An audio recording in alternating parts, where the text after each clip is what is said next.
Episode start होते ही सबसे पहले हम देखते हैं होंग सारे वॉर गॉड से कहता है गोल्डन हॉर्न बीस्ट काफी ज्यादा जल्दी ग्रो कर रहा है और अगर तो इसकी पावर इसी तरह से ग्रो होती रही और ये यूनिवर्स लेवल पर पहुंच गया तो उसके बाद हमारी अर्थ पर कोई भी ऐसा पॉइंट नहीं रहेगा जो कि गोल्डन हॉर्न बीस्ट से सेव होगा। यूनिवर्स लेवल पर जाने के बाद गोल्डन हॉर्न बीस्ट पूरी अर्थ के लिए खतरा बन जाएगा और उसके बाद इंसानों के बचने के चांस भी 0 हो जाएंगे। और मैं कभी भी ऐसा नहीं चाहता कि मेरे बच्चे कभी भी अपनी होप्स को खोने के बाद इस दुनिया में रहें या उन्हें जीने की कोई भी उम्मीद ना हो। और ना ही मैं ऐसा चाहता हूँ कि हमारी आने वाली फ्यूचर जनरेशंस का मुस्तकबिल खराब हो पाए और उन सब को डार्कनेस में जीना पड़े। जिसके साथ ही लीशेन कहता है इसी की वजह से ही मुझे और ब्रदर होंग को चाहे कुछ भी क्यों न करना पड़े, हम लोग गोल्डन हॉर्न बीस्ट को हर हाल में किल करेंगे। जिसके साथ ही होंग और लीशेन यहाँ से निकलने लगते हैं और उसी के साथ ही होंग कहता है मैं और लीशेन यहाँ से जाकर अपनी गोल्डन हॉर्न बीस्ट के साथ आने वाली फाइट के लिए तैयार होने लगे हैं। और अभी के लिए मॉन्स्टर्स हमारी पूरी वर्ल्ड पर अपना रैम्पेज कर रहे हैं और मुझे इस बात की उम्मीद है कि तुम जितने भी वॉर गॉड्स यहाँ पर मौजूद हो वो सब ही ह्यूमैनिटी की लास्ट डिफेंस ऑफ लाइन हो, तो तुम लोग जरूर इंसानों को प्रोटेक्ट करोगे।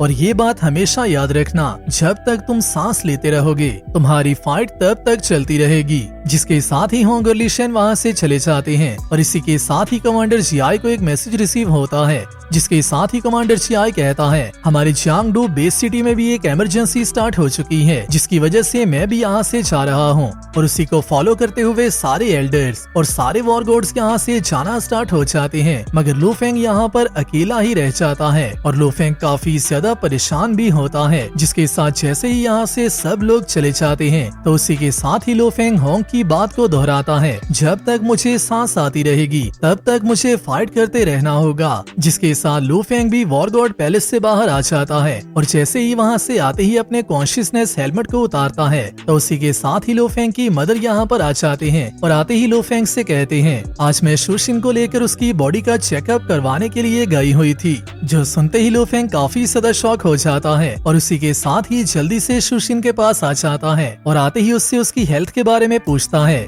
जिसके साथ ही बबाता यहाँ पर आते ही लू फेंग से कहती है तुम्हारी वाइफ बहुत ही जल्द बेबीज को जन्म देने वाली है और ये बेबीज दोनों ही ट्विन होने वाले हैं और तुम्हारा सिर्फ एक बेबी ही नहीं बल्कि ट्विन बेबीज होने वाले हैं। मगर उसी के साथ ही शुशिन काफी ज्यादा परेशान होकर लू फेंग से कहती है अभी के लिए तो हम दोनों पेरेंट्स भी बनने वाले हैं, मगर अगर क्या फ्यूचर में हमें किसी इशू का सामना करना पड़ा। जिसके साथ ही लू फेंग शुशिन को यहीं पर रोक देता है और उससे कहता है जब तुम आने वाले टाइम में एक पेरेंट बन जाओगी तो उसके बाद तुम अपनी लाइफ को और भी ज्यादा एंजॉय करना स्टार्ट कर दोगी। मगर उसी के साथ ही लू फेंग अपने माइंड में कहता है मगर अभी की सिचुएशन की वजह से शायद से शुशिन भी काफी ज्यादा परेशान है। जिसके साथ ही लू फेंग शुशिन को दोबारा से सिंपैथी देने लगता है और उसे इस बात की उम्मीद दिलाता है कि सब ठीक हो जाएगा। ब्रदर होंग ने ऐसा कहा है हम अपने किड्स को कभी भी होप को लूज नहीं करने देंगे और मुझे इस बात की समझ आ चुकी है कि हम सबको क्या करना है। जिसके साथ ही लू फेंग अपने चाइल्ड से कहता है मैं तुम लोगों से इस बात का प्रॉमिस करता हूँ कि मैं तुम्हारे लिए एक अच्छा फ्यूचर क्रिएट करूंगा जहाँ पर तुम्हें किसी भी चीज के लिए परेशान होने की जरूरत नहीं होगी।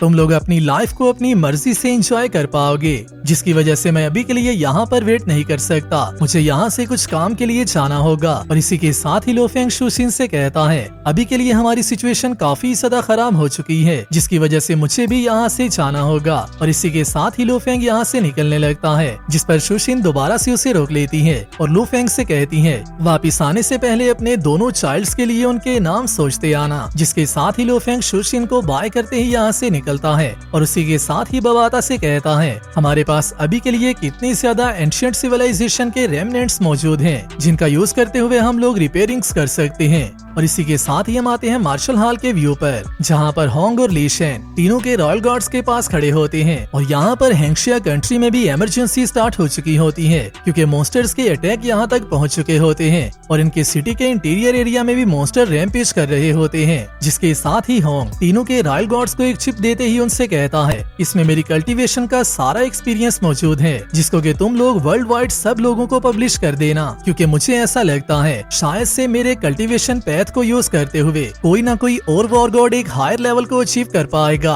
अगर तो मैं आने वाले टाइम में वापस नहीं आता तो उसके बाद कम से कम मुझे इस बात की उम्मीद होगी कि मेरे पीछे से भी हमारी अर्थ के वॉरियर अर्थ का ख्याल रख सकते हैं। जो सुनते ही तीनों रॉयल गार्ड्स काफी ज्यादा इमोशनल भी हो जाते हैं और इसी के साथ ही होंग और ली शेन फ्लाई करते हुए ऊपर आ जाते हैं, जिसके साथ ही लो फेंग उनके पास दोबारा से आता है और आते ही उन दोनों से कहता है, मेरे पास कुछ ऐसे रेमनेंट्स मौजूद हैं जिनको कि मैंने एंशिएंट सिविलाइजेशन से हासिल किया था और उन सब को एम्पलीफाई करवा लिया था, जो कि आप लोगों की बैटल के काम में आ सकते हैं। और इसी के साथ ही हम देखते हैं इन सब वेपन्स को बाबाता ने तैयार किया होता है, जो कि उसने लू फेंग के कहने पर किया होता है। जिसके साथ ही लो फेंग सारे वेपन्स को एक्सप्लेन करते हुए सबसे पहले वेपन के बारे में बताता है, जो कि एक लॉन्ग स्पीयर होता है, जो लो फेंग होंग को दे देता है। जिसे देखते ही होंग भी कहता है, मैंने अभी तक जितने भी कॉस्मिक मटेरियल्स को हासिल किया है, ये सच में उनमें सबसे ज्यादा अमेजिंग है। जिसके साथ ही लो फेंग ली शेन को भी एक वेपन देता है, जो कि आल्सो एक अटैक टाइप वेपन होता है। और इसी के साथ ही लो फेंग उसे बताता है, मैंने इसके कंपोनेंट्स को भी एम्पलीफाई करवा दिया है। जिसे चेक करते ही आल्सो ली शेन भी कहता है, इसका डिजाइन और इसका ग्रेविटी कोर सब चीजें ही काफी ज्यादा अमेजिंग हैं, जो कि मेरी स्वाट स्किल्स के साथ परफेक्टली मैच करती हैं। जिसके साथ ही लो फेंग शायद से ली शेन को एक आर्मर भी देता है और उससे ये बताता है कि ये आर्मर प्रोटेक्शन के लिए काफी ज्यादा स्ट्रॉन्ग है, जिसका डिफेंस काफी अमेजिंग है। और उसी के साथ ही होंग से कहता है, जबकि तुम्हारे पास ऑलरेडी क्लाउड रेटन वाइन मौजूद है, तो फिर वो तुम्हें फाइट में प्रोटेक्ट करती रहेगी। मगर वहीं पर ली शेन के पास रेटन वाइन मौजूद नहीं है, जिसकी वजह से मैंने ये आर्मर उसे दे दिया है। जिस पर ली शेन उसका शुक्रिया अदा भी करता है। और इसी के साथ ही हम आते हैं बाबाता की व्यू पर, जो कि कहती है, इस साल तुम्हारी अर्थ के लोग सबसे ज्यादा एंशिएंट सिविलाइजेशन के मटेरियल्स को हासिल करने में कामयाब हो पाए हैं, जो कि इंसानों के आने वाले फ्यूचर के लिए और भी ज्यादा मिसिंग वेपन्स को क्रिएट करने में हेल्प करेंगे। और इसी के साथ ही हम नेक्स्ट वीडियो में देखते हैं, होंग और ली शेन दोनों ही फाइट करने के लिए निकल रहे होते हैं और उन्हें जाने के लिए लू फेंग अकम्पनी दे रहा होता है। मगर उसी के साथ ही होंग दोबारा से रुकते ही लू फेंग से कहता है, मैं तुम्हारे ऊपर और भी काफी ज्यादा जिम्मेदारियां छोड़कर जा रहा हूँ और तुम ऑलरेडी मेरे और ली शेन के बाद अर्थ के सबसे ज्यादा पावरफुल वॉरियर हो। और जैसे ही मैं और ली शेन यहाँ से चले जाते हैं, तो हमारे जाने के बाद तुम्हें पूरी अर्थ को लीड करना होगा और इंसानों को हर हाल में प्रोटेक्ट करना होगा। और ये मिशन मैं तुम्हें दे रहा हूँ, जिसे कि तुम्हें ही पूरा करना है। जिसके साथ ही ये तीनों अपना गुड बाय करते हैं और उसी के साथ ही होंग और ली शेन फाइट करने के लिए चले जाते हैं। जिसके साथ ही लो फेंग उनके लिए बेस्ट विशेस भी करता है और उन दोनों के जाने के बाद कहता है, मैं इसी बात की उम्मीद करता हूँ कि तुम दोनों भी सही सलामत वापिस आ सको। और उसी के साथ ही लो फेंग भी फाइट करने के लिए चला जाता है। जिसके साथ ही हम आते हैं होंग और ली शेन के व्यू पर, जो कि जैसे ही ट्रेवल कर रहे होते हैं, तो उसी के साथ ही होंग कहता है, गोल्डन हॉर्न बीस्ट ऑलरेडी 3 मरतबा पानी से बाहर आ चुका है।